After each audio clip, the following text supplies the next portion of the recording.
ایک مجلس میں نے کہیں عرض کیا تھا کہ اگر فلاں صحابی معتبر ہے، فلاں تاریخ اسلام کی کوئی شخصیت معتبر ہے اور اس نے رونے والوں پہ کوڑے برسائے اور اس نے کہا رونے کی اجازت نہیں ہے، تو میرے مولا رضا کسی صحابی سے کم حیثیت کے حامل نہیں ہے.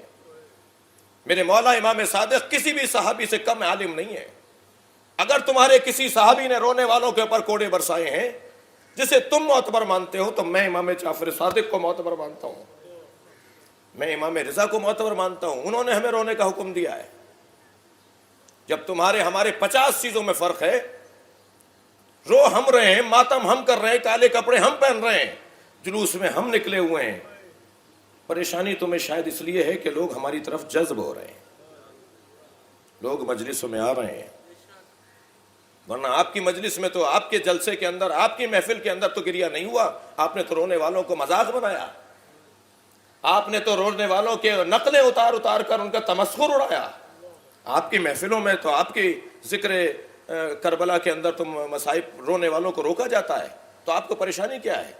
اس کا مطلب یہ ہے جو آپ کے بلند بلند آواز سے رونے کی آوازیں ہیں نا، یہ جو گریے کی آوازیں ہیں نا، یہ جب مائک کے ذریعے سے پھیلتی ہیں، جب اس عزا خانے سے نکل کے باہر تک جاتی ہیں، جب باہر بیٹھے رونے والوں کی آوازیں بلند ہوتی ہیں، تو یہ گریہ اپنی طرف جذب کرتا ہے، لوگوں کو حسین کی مظلومیت کی طرف متوجہ کرتا ہے.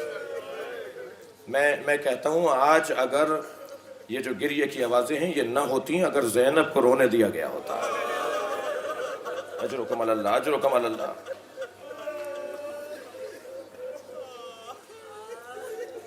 اگر جناب سکینہ کو رونے دیا گیا ہوتا، اگر رونے پہ جناب رباب کو تعزیانہ نہ مارا گیا ہوتا. مجلس میں معظم محترم صاحبان عزت لوگ بیٹھے ہیں، آپ سب کے سب. آپ کے گھروں میں بچیاں ہیں، آپ کے گھروں میں عورتیں ہیں. آپ کے گھر کی عورت، میں ایک لمحے کے لیے سوال کر رہا ہوں، آپ کی ماں پر کوئی ہاتھ اٹھائے اور ہاتھ اٹھانے والا بھی غیر ہو، کیا گزرے گی آپ کے اوپر؟ حق نہیں ہے کہ امام سجاد کو سلام کریں جب جناب رباب کو مارا جا رہا تھا، ہاتھ اٹھایا جا رہا تھا، تعزیانہ مارا جا رہا تھا. بھائی کتنی دفعہ آپ نے مقتل میں پڑھا ہے، سنا ہے کہ جناب زینب نے کہا نانا میرے ساتھ جو آپ کی امت نے کیا ہے، میرے بدن پہ تعزیانوں کے نشان ہیں.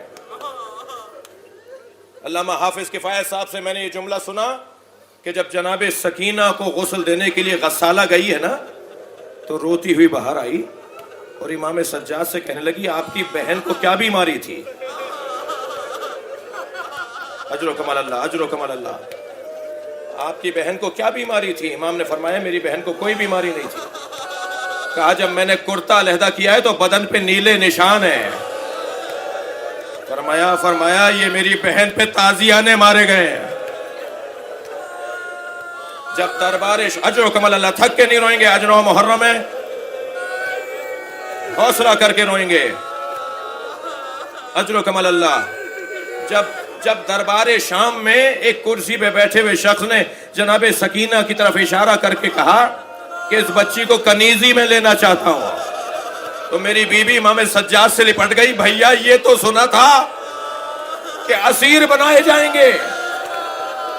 اجر و کمال اللہ.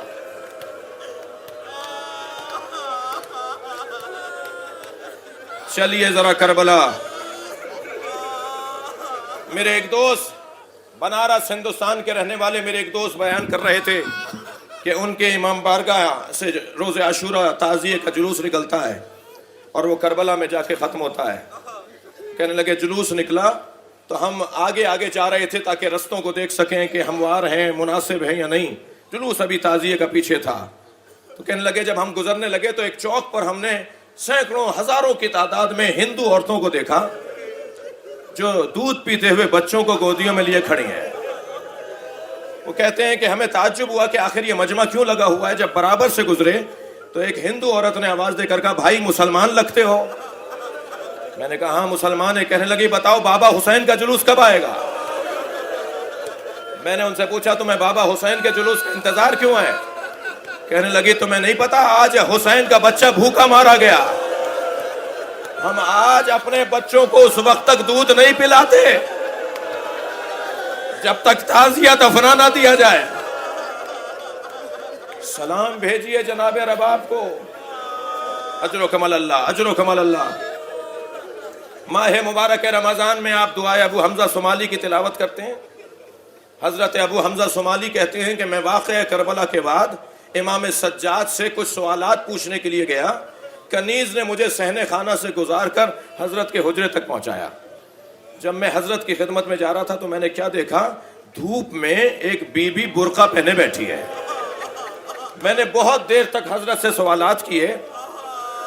جب جانے لگا تو کنیز نے مجھے صحن سے گزار کے دروازے تک پہنچانا چاہا. میں نے کیا دیکھا کہ دھوپ ڈھل گئی ہے. وہ بی بی وہاں سے اٹھ کر دھوپ میں آ کے بیٹھ گئی ہے. تو میں کھڑا ہو گیا تو امام سجاد کی آواز آئی، ابو حمزہ کیا سوچ رہے ہو؟ میں نے کہا مولا شاید کسی غلطی پر آپ نے اپنی کنیز کو سزا دی ہے، اسے دھوپ میں بٹھا دیا ہے. مولا میری وجہ سے معاف کر دیجئے. امام کی آنکھوں میں آنسو آ گئے. میرے بابا حسین سے میری ماں وعدہ کر کے آئی تھی، اے ابو حمزہ یہ میری ماں رباب ہے. اجر و کمال اللہ، اجر و کمال اللہ. تھکیں گے نہیں عزادارو. آج 9 محرم ہے، تاسوعہ ہے. آج کے اعمال مفاتیح الجنان میں لکھے ہیں، کل کے اعمال مفاتیح الجنان میں لکھے ہوئے ہیں. جب کربلا کے میدان میں میرے مولا نے لاشوں پہ لاشیں اٹھا لیے تو ایک ایسا وقت آیا جب آپ نے صدائے استغاثہ بلند کی، حل من ناصر ینصرنا، کوئی ہے جو میری مدد کرے. یہاں حسین صدائے نصرت، صدائے استغاثہ بلند کرتے تھے، وہاں خیموں سے رونے کی آواز بلند ہوتی تھی. جب کئی مرتبہ ایسا ہوا تو امام نے ذوالجناح کو موڑا اور خیمہ گاہ کے قریب آ کر جناب زینب سے سوال کیا، بہن میں جب مدد کے لیے پکارتا ہوں تو تمہارے رونے کی آوازیں بلند ہوتی ہیں. کہا بھیا جب آپ مدد کے لیے پکارتے ہیں یہ علی اصغر خود کو جھولے سے گرا دیتا ہے. فرمایا لاؤ اسے ایک اجلا سا کرتا پہنا کر میری گود میں دے دو، میں اسے پانی پلا کر لے آؤں، میں اسے پانی پلا کر لے آؤں.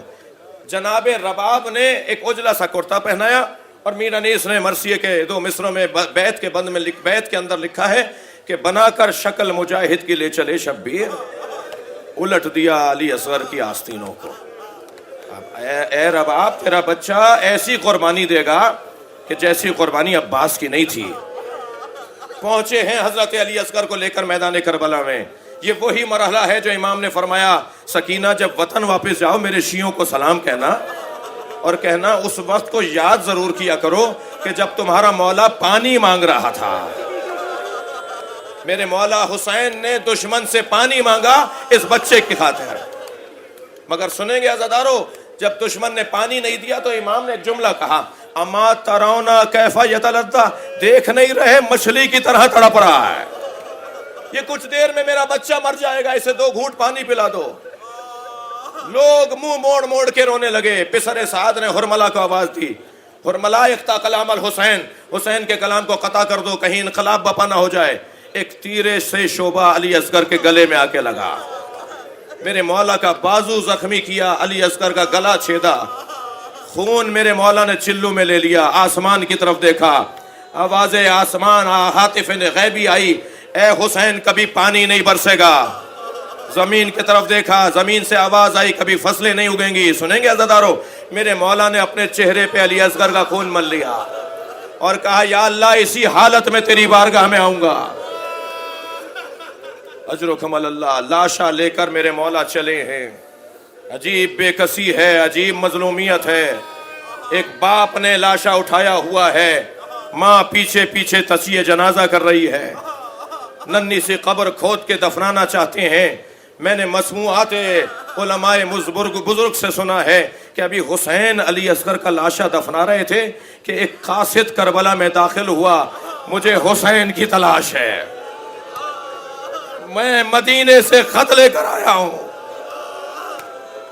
کیا لکھا تھا اس خط میں؟ علی اکبر مارا گیا. کربلا کے میدان میں اب حسین اکیلے ہیں. 6 مہینے کے سفر پر گیا ہوا ایک کوفے کا مسافر 6 مہینے کے بعد جب کوفے میں لوٹا، کیا دیکھا؟ کوفے کے بازار بند ہیں، دکانیں بند ہیں، کوئی مرد دکھائی نہیں دیتا، کوئی چہل پہل نہیں ہے، کوئی حرکت زندگی نہیں ہے۔ سوچتا ہوا گھر میں داخل ہوا، بیٹی نے بڑھ کر استقبال کیا۔ بیٹی سے پوچھنے کا، بیٹا یہ بتاؤ یہ کوفے والے کہاں چلے گئے ہیں؟ اس کا نام عبداللہ ابن عفیف ازدی لکھا ہے۔ بیٹی نے کہا، بابا آپ بھی جلدی کیجئے، تلوار اٹھائیے، گھوڑا دوبارہ تیار کیجئے۔ کچھ فاصلے پر ایک بیابان ہے جسے کرب و بلا کہتے ہیں، وہاں ایک باغی نے خروج کیا ہے، حاکم کا اعلان ہے اگر کوئی اسے مارنے نہ گیا تو اسے قتل کر دیا جائے گا۔ بابا کہیں مخبری نہ ہو جائے کہ آپ گھر میں ہی تھے، آپ کوفے ہی میں تھے۔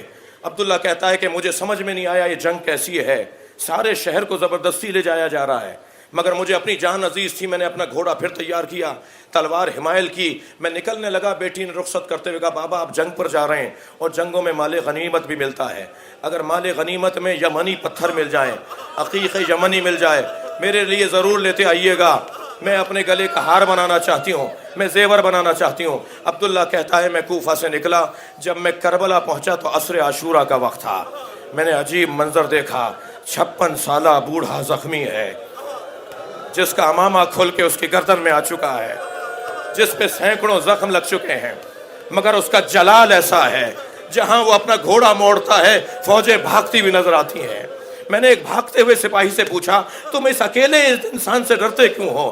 تو اس نے کہا کہ اس کا ایک بھائی عباس ہے، تمہیں نہیں پتا یہ کون سا خاندان ہے؟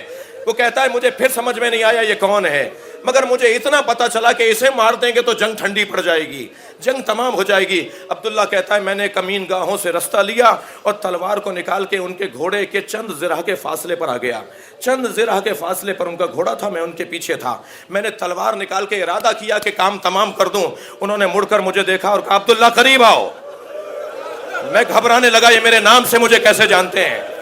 میں نے جب تکلف کیا، تعارف کیا، پھر آواز آئی، عبداللہ قریب آؤ۔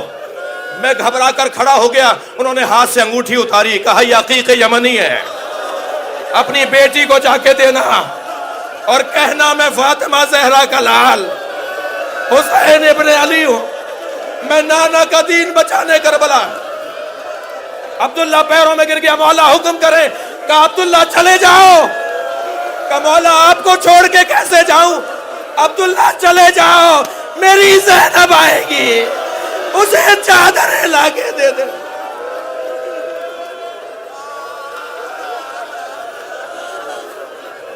ماتم حسین۔